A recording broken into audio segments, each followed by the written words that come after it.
बारूक का ग्रंथ अध्याय 4। प्रज्ञा यह है ईश्वर की आज्ञाओं का ग्रंथ, वह संहिता जो सदा बनी रहेगी।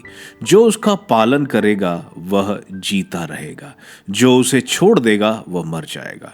याकूब, लौट कर उसे ग्रहण करो, उसके प्रकाश में महिमा की ओर आगे बढ़ो। ना तो दूसरों को अपना गौरव दो और ना विदेशियों को अपना विशेष अधिकार। इज़राइल, हम कितने सौभाग्यशाली हैं, ईश्वर की इच्छा हम पर प्रकट की गई है। निर्वासितों को प्रबोधन। मेरी प्रजा, ढारस रखो, तुम इज़राइल का नाम बनाए रखती हो। तुम विनाश के लिए गैर यहूदियों के हाथ नहीं बिकी हो। तुमने ईश्वर का क्रोध भड़काया था, इसलिए तुम अपने शत्रुओं के हवाले कर दी गई। तुमने अपने सृष्टिकर्ता को अप्रसन्न किया, क्योंकि तुमने ईश्वर को नहीं बल्कि देवताओं को बलि चढ़ाई थी। तुमने शाश्वत ईश्वर को भुला दिया, जो तुम्हें भोजन दिया करता था। तुमने यरूशलेम को दुख पहुंचाया, जिसने तुम्हारा पालन किया है। यरूशलेम की वाणी। यरूशलेम ने ईश्वर का क्रोध तुम पर आते देखा और कहा, सियोन के पड़ोसिनों, मेरे बात सुनो। ईश्वर ने मुझ पर बड़ा शोक भेजा। मैंने देखा कि शाश्वत ईश्वर ने मेरे पुत्र पुत्रियों को बंदी बनाकर निर्वासित किया है। मैंने आनंदित होकर उनका पालन पोषण किया, किंतु मैंने उनको आंसू बहाते हुए और दुखी होकर जाते हुए देखा। मैं विधवा था, सबसे परित्यागिता हूँ, कोई मेरा उपहास न करे। मैं अपनी प्रजा के पापों के कारण अकेली रह गई हूँ, क्योंकि उसने ईश्वर की संहिता का मार्ग छोड़ दिया है। उसने उसके आदेश का तिरस्कार किया।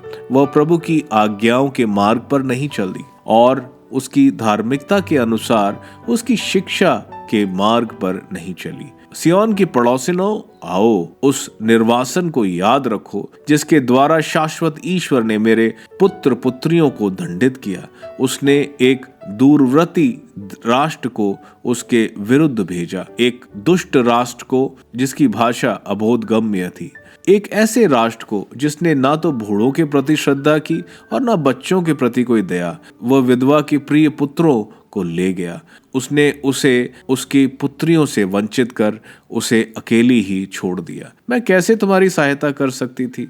जिसने तुम पर विपत्तियां ढाई, वही तुमको अपने शत्रुओं को हाथ से छुड़ाएगा। तुम जाओ मेरे बच्चों, जाओ, मैं परित्यक्ता अकेली ही रह गई हूँ। मैंने शांति का वस्त्र उतार कर प्रायश्चित और प्रार्थना का टाट पहन लिया। मैं जीवन भर शाश्वत ईश्वर को पुकारती रहूंगी।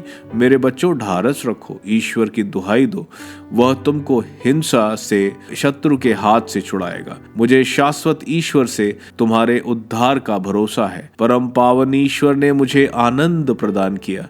तुम्हारा उद्धारक शाश्वत ईश्वर शीघ्र ही तुम पर दया करेगा। जब मैंने तुमको जाते हुए देखा तो मैं दुखी होकर रोती थी, किंतु ईश्वर तुमको मेरे पास लौटाएगा और मैं सदा के लिए आनंदित और उल्लासित हो जाऊंगी। सियोन की पड़ोसिन अब तुम्हारा निर्वासन देखती हैं, किंतु वे शीघ्र ही तुम्हारे ईश्वर का भेजा हुआ उद्धार देखेंगी।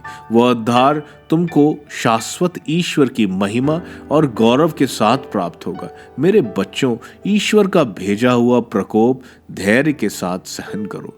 जिन्होंने तुम पर अत्याचार किया, तुम शीघ्र उनका विनाश देखोगे और तुम उनकी गर्दन पर पैर रखोगे। मेरे बिगड़े हुए बच्चों को उबड़ खाबड़ मार्गों पर भटकना पड़ा। वे शत्रुओं द्वारा लूटे रेवड़ की तरह ले गए। मेरे बच्चे, ढारस रखो, ईश्वर की दुहाई दो, क्योंकि जिसने ये सब तुम पर आने दिया, वही तुम्हारा सुध लेगा।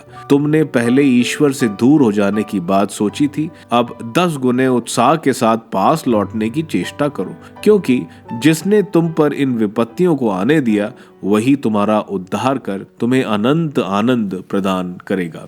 यरूशलेम को सांत्वना। यरूशलेम, ढारस रख, जिसने तेरा नाम रखा वह तुझे सांत्वना देगा। उन लोगों पर शोक जिन्होंने तुझ पर अत्याचार किया और मेरे पतन पर आनंद मनाया। उन नगरों पर शोक जहां मेरी संतति दास थी।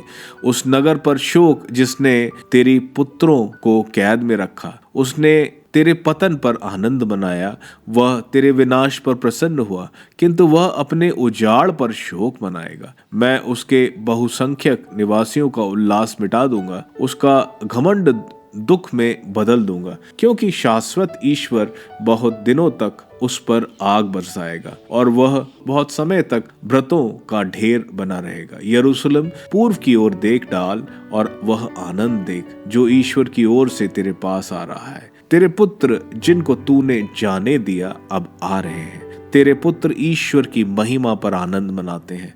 परम पावन के वचन पर पूर्व और पश्चिम से तेरे पास आ रहे हैं।